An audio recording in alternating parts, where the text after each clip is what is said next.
양성평등 주간 지정 의미 그리고 이 평등 주간에 어떤 행사들을 계획하고 계시는지 말씀해 주시겠습니까? 예, 양성평등 주간이 지금 시작되고 있는 거는 올해로 23년째를 맞이하고 있습니다. 이제 96년도부터 시행이 됐는데요. 그때는 여성주간이라고 하는 이름으로 진행을 해왔고요. 2015년부터는 양성평등주간이라고 하는 이름으로 변경을 해서 양성평등주간을 지금 운영을 해오고 있습니다. 이 이름이 바뀐 거는 저희가 95년도에 여성발전기본법으로 이제 여성주간이라고 하는 행사가 왔었던 것이 좀 실질적으로 성평등을 좀 이뤄보자라고 하는 취지로 2015년도에 양성평등기본법으로 여성발전기본법이 바뀌게 됩니다. 그러면서 이제 양성평등주간의 그 행사를 운영을 해오고 있는데요. 이제 올해도 여러 이제 17개의 광역시군구, 광역시도에서 다양한 행사를 진행할 예정이고, 여기에는 이제 성평등을 이루기 위해서 각종의 행사, 지금 현재로서 추산되는 거는 약 한 350개 정도의 행사가 이제 진행되는 걸로 그렇게 되어 있습니다. 이제 정부 부처 중앙부처 차원에서는 내일입니다. 7월 7일 날 이제 여성가족부와 양성평등진흥원이 함께 양성평등 기념식을 진행을 하게 될 거고요. 그리고 백범 김구 기념관에서 진행이 될 예정입니다. 이제 이 행사 내용으로는 그동안 성평등에 기여를 한 다양한 분들에 대한 이제 유공자 시상식이 있고, 그리고 이제 기업이라든가 그다음에 우리 일반 시민의 입장에서 성평등의 실천을 한번 다져보는 이제 실천 다짐식이 있습니다. 그리고 이제 각계에서 이제 남성의 입장에서 성평등 파트너로서 여러 가지 역할을 해오신 분들이요. 남성 보이스라고 하는 이름으로 남성 보이스단이 내일 이제 출범을 하게 됩니다. 이분들은 이제 각계에서 역할을 해오시는 분들인데, 특히나 성평등에 남성들의 협력을 이끌어내는데 여러 다양한 역할을 하실 걸로 기대를 하고 있습니다. 네, 지금 이제 양성평등 주간 행사 관련해서 다양한 얘기들 해주셨는데, 매년 이맘때 되면 이제 양성평등 주간, 그래서 전문가들과 얘기를 나눠보는데, 이게 양성평등 주간만 우리가 이렇게 얘기할 게 아니라 늘 1년 365일 양성평등에 대해서 우리가 좀 고민하고 그런 문화가 좀 확산됐으면 좋겠습니다. 그만큼 지금 우리나라의 성격차 지수도 늘 10년째 지금 하위권을 맴돌고 있지 않습니까? 이 성격차가 이렇게 나는 이유 뭐라고 보십니까? 우리나라가 이제 여러 가지 경제 순위로 보게 되면은 OECD 전 세계적으로 이제 10위권으로 해가지고 참 여러 가지 경제 발전에 있어서는 일정 좀 수준을 우리가 유지를 하고 있는데요. 이제 성격차 지수에 있어서는 아직까지도 100위권 진입을 하고 있지를 못하게 됩니다. 이제 작년도 통계로 나온 걸로 보게 되면은 세계 경제 포럼이라고 해서 이제 매년마다 각국의 성격차 지수를 발표를 하게 됩니다. 전체 이제 144개국 중에서 저희 나라가 116위를 기록하고 있는 걸로 나왔고요. 이제 이 중에서도 특히나 성격차 지수를 버려놓고 있는 것이 이제 경제 참여에 있어서의 성격차 지수가 123위라고 하는 걸로 좀 많이 좀 일정 수준에 도달을 하지 못하는 걸로 그렇게 나와 있습니다. 이제 국제 이러한 지표뿐만이 아니라 우리 한국에서도 국가 성평등 지수라고 하는 것을 발표를 합니다. 근데 이제 국가 성평등 지수에 있어서도 이제 70점, 이제 올해 우리가 이제 70.1 점을 이제 이 점수를 받았는데, 특히나 이제 교육이라든가 보건이라든가 이런 부분에 있어서는 성격차가 그렇게 이제 지금 많이 벌어지진 않아요. 그러니까 국가 성평등 지수에 있어서도 이제 90점 정도의 수준을 이제 유지를 하고 있는데, 여기에서도 이제 경제 참여 부분은 여전히 그 낮은 점수대를 좀 갖고 있습니다. 그래서 우리가 이제 국제 지수도 그렇고 우리 그 국내에 있어서도 여러 이제 통계가 나오는 것도 그렇고 성격차 다시 얘기해서 그 성평등에 좀 더 이제 가깝게 다가가기 위해서는 무엇보다도 경제 참여에 있어서의 성평등 그 조건을 마련하는 것 이것이 좀 급선무이자 좀 핵심적인 과제다 이렇게 지금 보고되고 있습니다. 네, 지금 말씀하셨던 것처럼 여성들의 사회 진출 과거에 비해서 정말 비약적으로 약진을 했죠. 대학 진학률도 그렇고, 뭐 사법고시 합격률도 그렇고, 그리고 그 뭐 4급 이상 관리직의 여성 진출도 그런데 말씀하셨던 것처럼 임금 격차는 굉장히 심하지 않습니까? 여성 임금이 남성의 63.3%에 불과한데 이 성별 임금 격차를 줄이기 위해서 우리 어떤 노력을 해야 될까요?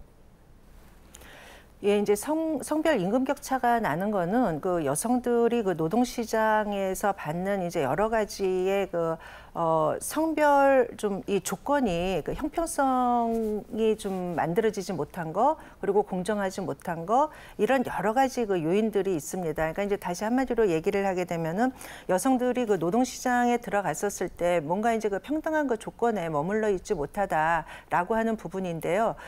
이 임금 격차라고 하는 거는 여성들이 그 위치되어져 있는 그 이제 지위 부분하고도 이제 연결되어져 있는데 무엇 때문에 이렇게 그 경제 부분에 있어서의 그 노동시장에 있어서 이 성 격차가 계속 좁혀지지 못하고 있는가 이게 이제 계속적으로 그 연구되고 있는 그 좀 주제 핵심적인 그런 그 과제 중에 하나입니다. 이제 참고로 그 세계 가치 조사라고 하는 그 서베이가 있습니다. 이거를 토대로 해서 연구를 한 그 보고서에 따르면요.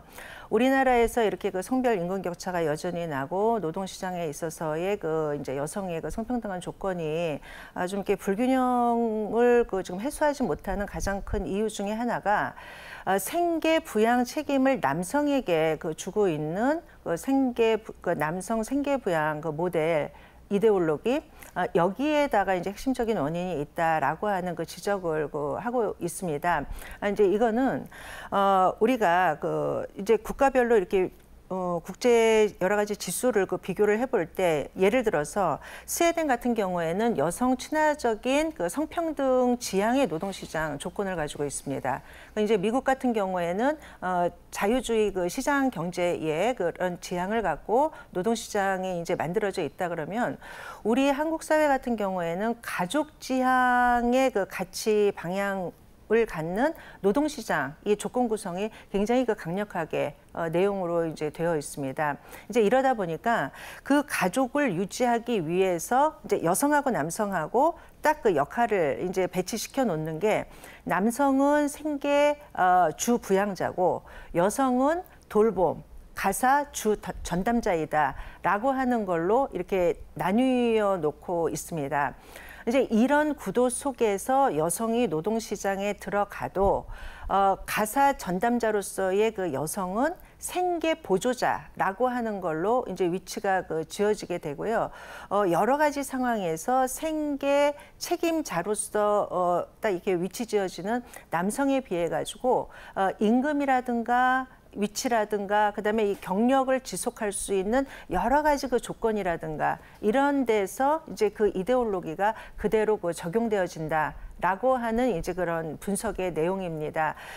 그래서 무엇보다도 우리가 그 노동시장에 있어서의 그 여성이 머물러 있는 이런 그 이제 좀 평등하지 못한 이런 그 조건을 좀 해결을 하기 위해서는 성별화되어져 있는 그러니까 이제 남성을 생계 주 부양자로 두고 여성은 노동시장에 들어가더라도 생계 보조자입니다라고 하는 걸로 인식하고 있는 그런 그 성별화된 그 인식을 바꿔야 되고 그러한 그 구조를 변화시켜야 되는 것 이것이 이제 그 급선무로 말씀드릴 수 있겠습니다. 네. 그런 측면에서 이제 일하는 여성들이 출산과 육아를 거치면서 좌절하는 이런 문제들을 해결해야 되지 않겠습니까? 그래서 이제 남녀가 부부가 함께 육아를 좀 책임지는 측면 그런 측면에서 육아휴직 급여를 200만 원까지 오른 것은 상당히 의미 있는 것 같은데 자, 육아휴직 활성화를 위해서 우리가 또 개선해야 될 부분들이 있다면 어떤 것들이 좀 있을까요?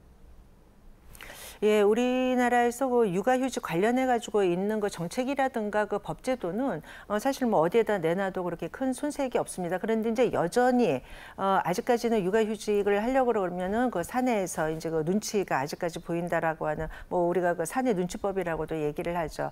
그리고 육아휴직을 갖고 들어오고 난 다음에 좀 뭔지 모르게 그 조직에서 좀 불이익을 좀 감내해야 되는, 그래서 소위 얘기해서 그 엄마 벌칙이라고 하는 걸로 있는 그 조건이 지금 크게 그 달라지고 있지는 않습니다. 그래서 이러한 그 여러 가지 그 육아휴직제가 좀 현실에서 잘 그 시행이 되려면 현재 있는 이런 그 뭐 사내 눈치라든가 그다음에 그 엄마 벌칙이라고 명명되어지는 이런 그 불편한 상황들이 좀 변화를 그 해야 될 것 같습니다. 이제 이번에 그 새로운 새 정부에서 그 아빠 육아휴직 그 보너스제를 이제 시행을 그 한다. 그래서 이제 이거 200만 원을 그 최대 그 200만 원을 이제 그 보장하는 걸로 이렇게 그 시행을 하게 되면은 그래도 이제 좀 더 많은 우리 저변에서 그 육아휴직이라든가 그다음에 그 이제 이걸 선택할 때 갖는 여러 그 조건에서의 그 불편한 상황이라든가 이런 것들이 좀 달라지고 육아휴직 을 그 선택을 하는 것에 그 좀 활성화가 일어나지 않을까 그렇게 그 생각을 합니다. 네, 자, 사회 안전망 관련해서 이번엔 좀 얘기를 해보죠. 이 범죄 피해자의 약 89%가 여성을 노리는 그런 사건인데, 여성을 범죄로부터 보호하기 위한 사회 안전망 어떤 개선이 좀 필요하리라고 보십니까? 예, 지금 우리 그 사회 안전망 관련해 가지고는 좀 이제 여전히 그 여성의 그 삶에 있어서는 좀 숙제가 되고 있는데요. 2010년도에는 우리가 그 흉악범죄에서 그 여성의 피해자가 되는 것이 한 82% 정도의 그 비율이었어요. 그러는데 이게 이제 2015년에 오게 되면은 그 90%대로 오히려 그 증가를 합니다. 그러니까 이제 이러한 그 현상들이 뭐하고 그 물려서 나오는가를 이제 좀 들여다보게 되면은 우리 사회가 그 최근 들어 가지고 여성 혐오라고 하는 이런 그 사회적 현상이 부쩍 많이 그 부각되고 있는 것을 우리가 이제 그 보게 됩니다. 여성 혐오의 이러한 그 문제라고 하는 것은 단지 여성만이 이것을 그 경험을 하는 것이 아니라 우리가 그 사회에서 그 소수자 집단으로 되어져 있는 그 사람들이 경험을 해야 되는 차별이라든가 이런 그 여러 가지의 그 불평등의 문제 현실하고 이제 맞물려 들어가게 됩니다. 그래서 이제 하나의 그 지금 변화 중에 하나가 한국 여성의 전화에서 지금 제안을 해가지고 그 발의 준비 중에 있는데요. 그 이제 젠더 폭력 그 방지 기본법이라고 하는 것을 지금 이제 만드는 것을 그 준비 중에 있습니다. 이제 이거는 우리가 지금 현실적으로 그 젠더 폭력, 여성 폭력 관련해 가지고 얼마만큼 수치가 됩니까?라고 하게 되면은 정확한 지금 이 통계를 그 잡아내는 그 데이터 그 인프라가 지금 구축되어 있지는 못합니다. 그래서 이 그 젠더 폭력 관련해 가지고 그러니까 이제 그 여성에 대한 폭력인데 여기에는 여러 가지 다양한 것들이 들어오죠. 뭐 단지 뭐 가정 폭력이라든가 성폭력이라든가 성매매라든가 이런 것뿐만이 아니라 뭐 데이트 폭력이라든가 그다음에 사이버 폭력이라든가 스토킹이라든가 그러니까 이런 것까지가 다 포함돼서 젠더 관련해서 이루어지는 그 폭력이 수치상 얼마나 되는지 그런 그 통계 기반을 이제 구축하는 거, 이 내용이 그 기본법 안에 들어가 있고 무엇보다도 인식이 이제 달라지기 위해서는 그 교육을 해야 된다는 이 내용이 들어가 있고 또 하나가 이제 그 피해자 보호를 강화하는 이러한 그 내용이 들어가 있습니다. 이 기본법이 이제 만들어지고 여러 가지 좀 이렇게 우리 강력한 그 젠더 폭력을 그 방지하기 위한 좀 이 정책들이 강력하게 좀 시행되어지는 이런 그 전환으로 넘어가게 되면은 좀 더 좀 현실성 있는 그 여러 가지 그 여성 안전망의 좀 확장이 이루어지지 않을까, 예, 그렇게 봅니다. 네, 문재인 대통령은 이제 성평등위원회 설치를 추진해서 모든 정부 정책에 성평등 관점을 반영하겠다 이렇게 밝혔는데, 문재인 정부가 기대하는 성평등 정책이 있다면 어떤 부분이 있는지 마무리 말씀 부탁드리겠습니다. 예, 지금 이제 국제적으로는 2016년도부터 2030년까지 유엔 지속 가능 개발 목표라고 하는 것을 설정해 놓고 있습니다. 여기에서 이제 5번째 목표가 그 성평등 부분인데요. 이 성평등이라고 하는 것은 그 안에 들어가 있는 17개의 그 목표에 전부 다 이렇게 그 교차해서 들어가는 그런 중요한 그 핵심 목표가 됩니다. 이제 우리나라에서도 지금 새 정부 들어와서 성평등위원회라고 하는 것이 이제 만들어져서 시행이 되게 운영이 되게 되면은 성평등위원회에서는 이제 각종의 성평등과 관련되어지는 이 국정 그 기조 방향을 이제 기획을 하고 그다음에 우리 여성가족부에서는 그것을 이제 그 실행을 하는 그 부처로서의 그 역할을 이제 해나가게 되면은 그동안 우리가 이제 추진해 왔던 그 성평등 관련한 그 정책이라든가 제도라든가 이런 것들이 범부처로 교차를 하면서 좀 더 그 실용성 있고 깊이 있는 내용으로 현실화되어져서 그 진행될 것이라고 예, 그렇게 봅니다. 네. 다름을 인정하되 차별은 허용되지 않는 사회, 진정한 품격 사회이자 양성평등 사회가 아닐까 싶습니다. 지금까지 한국양성평등교육진흥원 이상화 교수실장과 함께했습니다. 오늘 말씀 고맙습니다. 예, 감사합니다.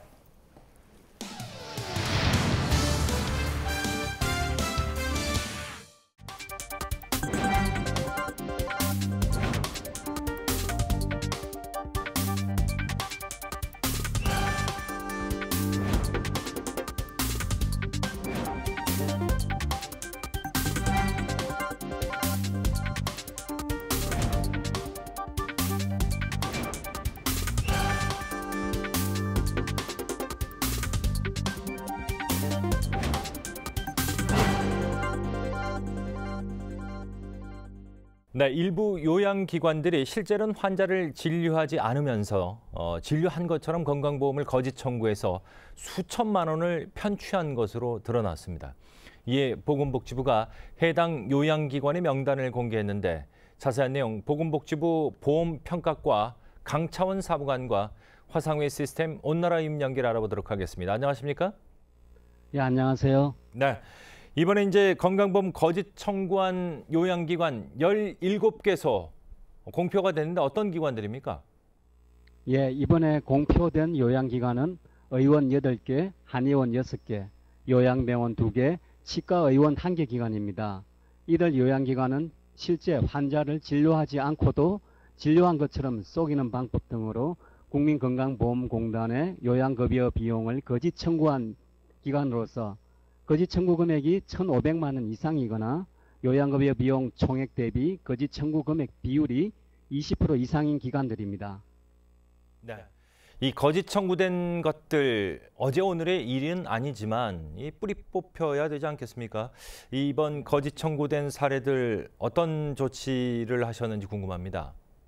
예, 어떤 정신과 의원에서는 병원을 방문한 사실이 없는 환자를 진료한 것처럼 진료 기록부를 허위 작성한 후 진찰료 등 8,300여만 원을 거짓 청구하다 적발되었는데 이 기관에 대해서는 부당 이득금 8,300여만 원 환수, 업무정지 365일, 6개월간 명단 공표 처분을 하였으며 관련 부서에 면허자격정지 처분 의뢰 및 형법상 사기죄로 고발하여 현재 수사가 진행 중에 있습니다.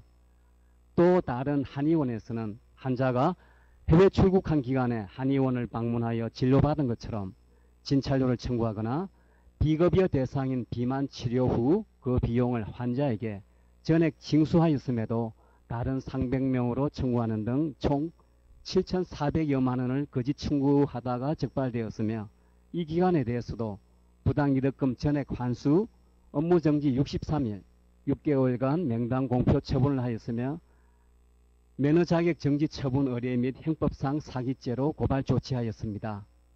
예. 자, 건강보험을 거짓 청구한 요양기관의 명단을 공개했다고 그러셨는데 어디에서 확인할 수 있는지 또 언제까지 확인해 볼 수 있는지 말씀해 주시겠습니까? 예. 건강보험 거짓 청구 요양기관의 명단은 올해 2017년 7월 2일부터 2018년 1월 1일까지 복지부, 국민건강보험공단, 심사평가원 및 관할 시도, 시군구 및 보건소의 홈페이지에 6개월간 게시 공고하여 국민들의 요양기관 이용에 도움이 되도록 할 예정입니다. 자, 마지막으로요. 이 건강보험 거짓 청구에 대한 앞으로의 향후 조치 계획 마무리 말씀으로 부탁드리겠습니다. 정부에서는 요양기관의 부당 청구 및 거짓 청구를 근절하기 위하여 많은 노력을 하고 있습니다. 요양기관 스스로 부당 청구 관행을 개선, 예방할 수 있도록 유도하는 한편 요양기관에 대한 현지 조사를 더욱 강화하여 적발된 기관에 대해서는 업무 정지 등 처분을 엄격히 집행하고 특히 거짓 청구 기관에 대해서는 추가적으로 형사고발, 면허 자격 정지 및 명단 공표 등의 불이익 제재를 통해 거짓 청구 관행이 사라질 수 있도록 노력해 나가겠습니다. 네, 일부 비양심적인 요양기관들로 인해 건강보험이 허투루 쓰이는 일이 없도록 앞으로도 많은 노력 부탁드리겠습니다. 지금까지 보건복지부 보험평가과 강차원 사무관과 함께했습니다. 오늘 말씀 고맙습니다. 예, 감사합니다.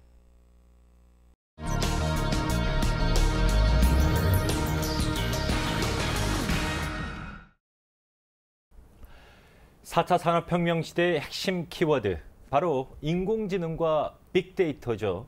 이 같은 기술이 이제 앞으로 우리 삶에 얼마나 많은 변화를 가져다 줄 것인지 기대감이 커지고 있는데 최근 사회적 문제로 떠오른 가짜 뉴스도 이 인공지능과 빅데이터로 해결할 수 있는 날이 머지 않았다고 합니다. 관련해서 카이스트 문화기술대학원 차미영 교수와 자세한 얘기 나눠보도록 하겠습니다. 안녕하십니까? 예, 안녕하십니까?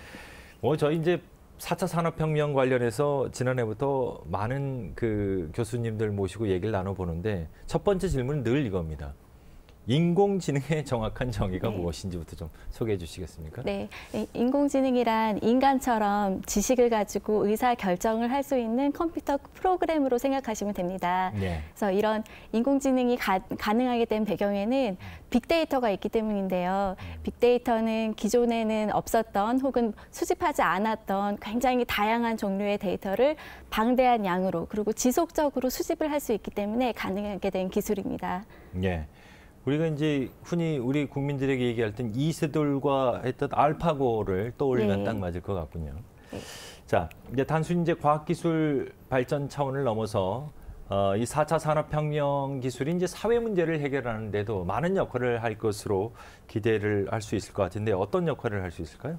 예, 사회 문제 해결에 이미 많이 활용이 되고 시작하고 있고요. 그다음에 예를 들어서 독감이나 AI 같은 질병에 있어서는 질병의 경로를 추적하고 그래서 원인을 파악하고 빠른 예방을 할 수도 있고요. 그다음에 세계 유엔 기구에서는 개발도상국 상대로 중요한 물가지수, 뭐 쌀 가격, 고추 가격, 양파 가격, 닭고기 가격 같은 거를 실시간으로 유출을 할 수 있습니다. 근데 이런 것들이 빅데이터와 인공지능이 없었더라면 며칠 혹은 수주가 걸렸을 수도 있는 그런 일들입니다.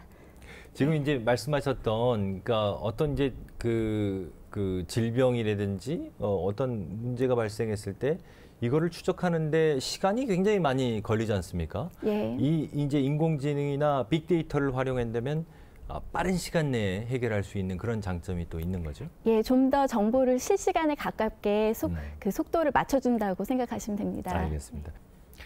네, 카이스트는 이제 서울대 연구팀과 더불어서 최근 사회적 문제가 되고 있는 가짜 뉴스를 가려내는 인공지능 기술을 개발했는데 이 같은 연구를 실시하게 된 이유는 뭡니까? 네, 이제 휴대폰에서 소셜미디어를 통해서 뉴스를 접하고 정보를 소비하는 건 우리 일상이 됐습니다. 그렇죠. 근데 이런 데 있는 인터넷 정보들은 검열 과정이 없어요. 그래서 가짜 뉴스도 마치 진짜인 것처럼 그러니까요. 쉽고 빠르게 퍼지기도 합니다. 그래서 우리는 과학자의 입장으로서 한번 이 어려운 사회 문제를 우리가 해결해 볼 수 있지 않을까 하는 생각을 했고 그래서 인터넷 정보들마다 신용 등급을 한번 매겨보는 그런 아이디어를 떠올렸습니다. 그렇군요. 우리가 이제 기자들도 가짜 뉴스를 가려내기가 쉽지 않은 경우도 있는데 인공지능이 이 가짜 뉴스를 가려내준다. 굉장히 신기한 일인데 어떤 원리로 이 가짜 뉴스를 가려낼 수 있을까요? 예, 알파고하고 굉장히 유사한 방식으로 생각하시면 되는데요. 인공지능에게 굉장히 많은 양의 진짜 데이터, 그다음에 가짜 뉴스 데이터를 주고 학습을 시키면 새로운 정보가 들어왔을 때 이게 가짜인지 진짜인지를 가려낼 수가 있습니다. 그리고 가짜 뉴스를 분석해 본 결과 저희가 3가지 중요한 패턴을 발견했는데요. 첫 번째는 시간이 지나도 사그러지지 않는 그런 어떤 아젠다적인 속성. 그다음에 두 번째는 정보 자체가 신용이 굉장히 낮기 때문에 점조직 모양의 네트워크를 가지며 퍼집니다. 예. 그리고 마지막으로는 내가 어디서 들었는데 하는 이런 책임 회피의 단어와 함께 사용되는 것을 볼 수 있었습니다. 그렇군요. 그러니까 이게 그 사그라들지 않은 아젠다라든지 그 네트워크가 좀 점조직인 그리고 책임 회피성 언어들이 가짜 뉴스의 핵심 키워드로 보면 될 것 같은데 이 가짜 뉴스를 가려내는 능력 일반 사람과 비교했을 때 어느 정도 수준일까요? 사람보다는 인공지능이 더 잘하는 태스크 중에 하나였는데요. 만약에 우리가 가짜 뉴스와 진짜 뉴스를 반반씩 섞어서 준다고 하면 보통 사람은 한 66% 정도 진짜인지 가짜인지 분간을 해냈습니다. 근데 이거는 무작위로 선별했을 때보다 조금 더 나은 정도의 수준이고요. 인공지능은 80%, 90%까지 판단을 할 수 있습니다.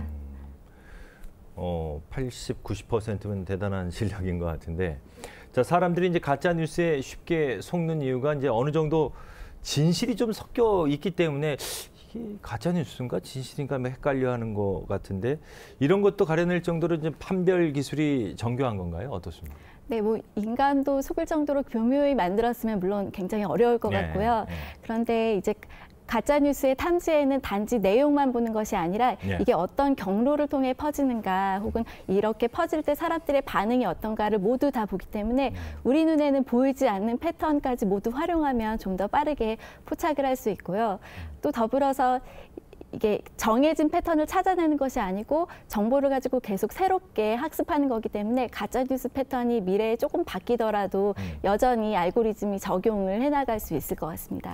어찌됐건 간에 이게 그 AI는 인공지능은 끊임없이 진화하지 않습니까? 스스로 학습하면서 자꾸 이제 성공 확률을 높이는데 이 8, 90% 확률이 이제 더 높아질 수가 있겠네요. 성공 확률이. 예, 사실 8, 90%는 이제 이미 지나간 가짜 뉴스에 대한 거고요. 지금 이렇게 만약에 뭐 5분 내에 발견된 막 시작한 가짜 뉴스의 경우에는 조금 더 그 확률이 내려간다고 보시면 됩니다. 그렇군요. 특히 이번 연구엔 인문학을 전공한 학생들이 좀 많이 참여했다고 하는데 이게 특별한 이유가 좀 있나요? 예, 사람들은 보고 싶은 것만 본다라는 어떤 확증 편향 이론이 있습니다. 이렇게 가짜 뉴스를 전파하는 데에는 다양한 이론적 배경이 이미 만들어져 있는데요. 이게 워낙 복잡한 문제이다 보니까 전산학뿐만이 아니고 인문학에 있는 다양한 이론들도 같이 썼을 때 더 좋은 효과를 낼 수 있었습니다. 그렇군요. 그러니까 앞으로도 이제 가짜 뉴스를 연구하는데도 그 전산적인 빅데이터적인 연구뿐만 아니고 인문학적인 학습이 된 분들도 많이 좀 참여를 하겠네요. 예, 그렇습니다. 요즘에는 학문의 경계가 많이 무너지고 있고 인문학에서도 공대 분들도 가서 같이 협업을 많이 하고 있습니다. 네, 알겠습니다. 자, 앞으로 이제 이 가짜 뉴스를 가려내는 인공지능이 더욱 발전하면 어디까지 진화를 하게 될까요? 네, 굉장히 많은 것들이 가능할 수 있을 것 같은데요. 일단은 뭐 인공지능으로 이제 사회인 문제들을 바로 해결할 수 있는 기회가 많이 열릴 것 같습니다. 뭐 그중에 하나로는 흔히 인터넷에서 볼 수 있는 낚시성 글이라든지 어떤 왜곡된 것들도 판단할 수가 있을 것 같습니다. 자, 사회 문제 해결에 이제 도움이 될 수 있는 4차 산업혁명 기술 활용 방안들 이 밖에 또 어떤 것들이 좀 있을까요? 네, 지금 국제사회에서 문제가 되는 어떤 불평등이라든지 경제 이슈 이런 많은 것들에서 인공지능이 원인을 파악하고 해결책을 제시해 줄 수 있을 것 같고요. 그다음에 예를 들면 공공 데이터라든지 많은 의료 데이터들이 축적이 돼 있기 때문에 독거노인을 위한 감성이나 의료 지원 서비스를 생각해 볼 수 있겠습니다. 자, 문제 해결형 4차 산업 기술이 이제 더 많이 창출되기 위해서 앞으로 우리 어떤 노력들 해야 나가야 될까요? 네.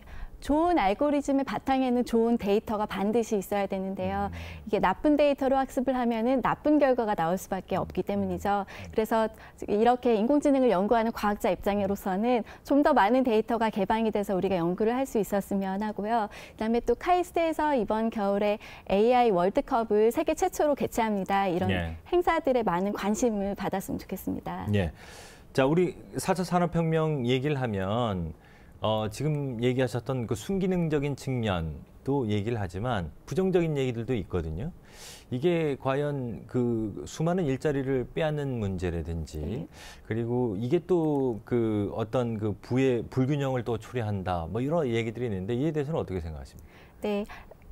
우리가 지금 굉장히 좋은 순간에 와 있는 것 같아요. 인공지능과 알고리즘이 발달을 할수록 이걸 어떻게 쓸 수 있는지를 지금 선택을 할 수 있는 조금 기로에 있는 것 같습니다. 제가 바라보는 인공지능은 인간을 좀 더 똑똑하게 만들어주고 많은 정보에서 가짜 정보도 미리 추려줘서 우리의 피로감을 덜 만들어주는 그렇게 순기능 쪽이 더 확대되는 쪽으로 연구를 하고 있습니다. 네, 알겠습니다.